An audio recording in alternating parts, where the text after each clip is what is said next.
Antes de falar em variáveis complexas, funções de variáveis complexas, vamos falar em primeiro lugar sobre números complexos, mas uma introdução muito rápida. Um número complexo nós escrevemos como sendo da forma A mais IB. Um número complexo tem, portanto, duas componentes. Essas componentes são denominadas parte real do número complexo e essa outra componente, que é B, é a parte imaginária do número complexo Z. Parte real de Z e parte imaginária de Z. Portanto, um número complexo, ele é expresso em termos de uma parte real, de uma parte imaginária, onde a parte imaginária é multiplicada por um número complexo conhecido como I. A gente escreve sempre I. I é um número complexo cuja propriedade, que é fundamental de se entender, é que I ao quadrado é igual a menos 1. Ora, operações com números complexos são relativamente simples. Por quê? Se eu quiser escrever Z ao quadrado, tudo que eu tenho que fazer é considerar este número aqui ao quadrado. Então, Z ao quadrado igual a A ao quadrado mais IB ao quadrado, mais IB ao quadrado é menos B2, então menos B2, mais 2 vezes IB. Ou seja, a gente faz operações, essas simples, né, de extrair a raiz quadrada, somar, né, números complexos, de uma forma que é relativamente simples. Para essas operações, como eu expliquei, por exemplo, extrair a raiz quadrada de um número complexo, a gente precisa escrever um número complexo de uma outra forma, conhecida como representação polar de um número complexo, né? Nesse caso, a gente escreve um número complexo como sendo igual a ρ vezes E elevado a I vezes θ. Bom, isso agora, então, nos remete, né, ao que seja a exponencial de um número imaginário puro. Um número imaginário puro. Ora, é sobre isso que nós vamos falar agora. De qualquer maneira, de antemão, eu posso assegurar que ρ, e isso nós vamos usar algumas vezes, ρ é igual a raiz quadrada de A2 mais B2. Portanto, isso aqui muitas vezes é conhecido como o módulo do número complexo. E E elevado a Iθ, vamos escrever esta propriedade fundamental aqui, E elevado a Iθ eu posso escrever como sendo cosseno θ mais I vezes seno θ. Ora, mas eu vou, no minuto, justificar essa propriedade, que é uma propriedade fundamental para o que segue. Vamos demonstrar isto aqui na realidade, né? Ora, com isso, o que nós temos é que A é igual a ρ vezes cosseno θ e B é igual a ρ vezes seno θ. Consequentemente, a tangente de θ é igual eu vou dividir esta expressão por essa expressão, eu tenho que tangente de θ é igual a B dividido por A, né? Ou seja, θ é o arco cuja tangente é B sobre A. Temos, portanto, duas formas de representar um número complexo. Assim ou assim. Desta forma, eu tenho que um número complexo é igual a A mais IB, e desta forma eu escrevo o número complexo como sendo igual a raiz quadrada de A2 mais B2 vezes E elevado a iθ, com θ dado por esta expressão aqui. Tenho, portanto, duas representações para os números complexos. Essa aqui é conhecida como representação polar de um número complexo. O que é importante para todo o desenvolvimento que segue é esta propriedade aqui, onde eu posso sempre escrever um número complexo sob esta forma e, finalmente, justificar a seguinte afirmativa. E elevado a iθ, porque isso é importante, porque segue, né? E elevado a iθ é igual a cosseno θ mais I seno θ. Ora, eu quero, em primeiro lugar, lembrar que E elevado a x pode ser escrito como uma série, onde o primeiro termo da série, eu vou escrever essa série fazendo a expansão dessa função no ponto x igual a zero. Então, o primeiro termo é essa função calculada em x igual a zero, mais a derivada dessa função calculada no ponto x igual a zero vezes x, mais d2f de x2, e agora 1 sobre 2 fatorial, que é 1 sobre 2, calculado em x igual a zero, vezes x ao quadrado, mais assim por diante. Mas como a derivada da função, essa função f aqui é a função exponencial, e isto aqui vale para qualquer função f de x, por isso eu coloquei sob essa forma aqui. Quer dizer, eu escrevi a expansão de uma função f de x como sendo igual a f de zero mais df dx para x igual a zero vezes x, mais, e assim por diante. O fato é que, se eu considerar esta função como sendo e elevado a x, o primeiro termo é 1. Portanto, e elevado a x é igual a 1, mais a derivada da função f, no caso, a função exponencial.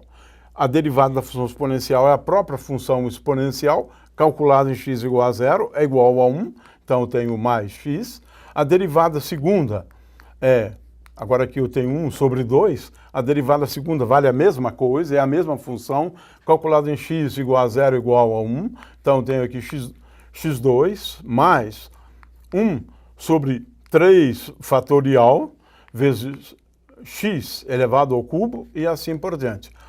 Ou seja, a função e elevado a x, ela pode ser expressa como uma série. Essa série vem da expansão da função e elevado a x no ponto x igual a zero.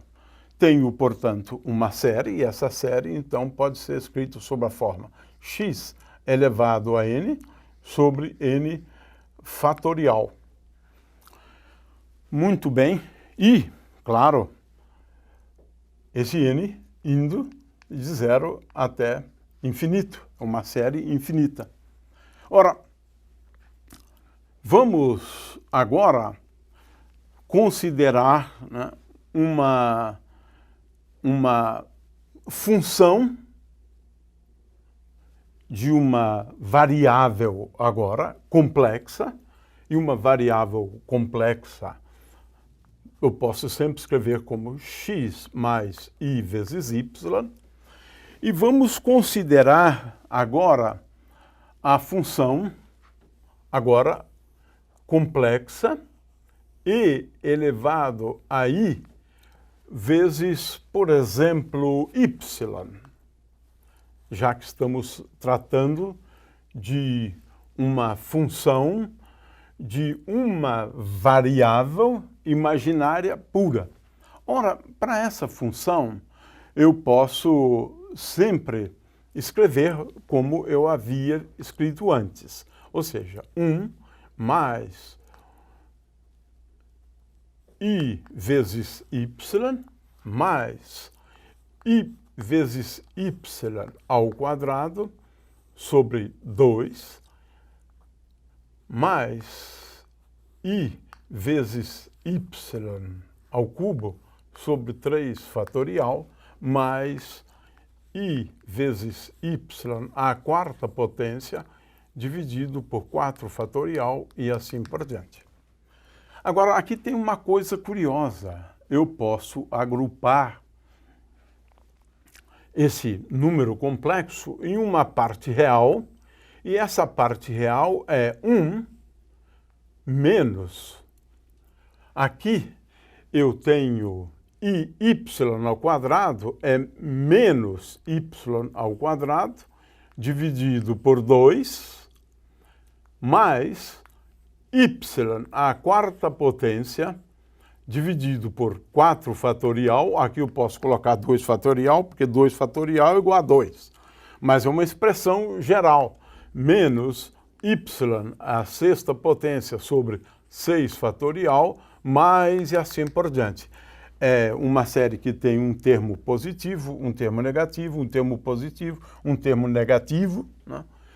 Esse é o primeiro termo. Eu agrupei a parte real deste número. A parte imaginária, claro, eu tenho o primeiro termo i. Esse primeiro termo aqui é y. O segundo termo é menos, porque aqui eu tenho i vezes y ao cubo.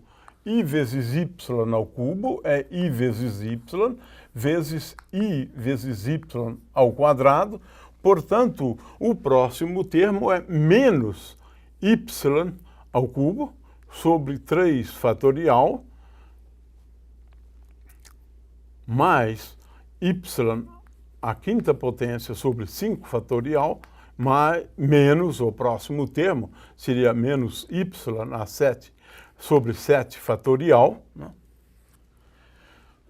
E agora a gente pode lembrar, a gente deve lembrar que a expansão da função cosseno em x é igual a 0 tem exatamente esta forma aqui. Ou seja, isso indica que e elevado a i vezes y é igual a esta primeira série é cosseno x, a segunda, aqui eu tenho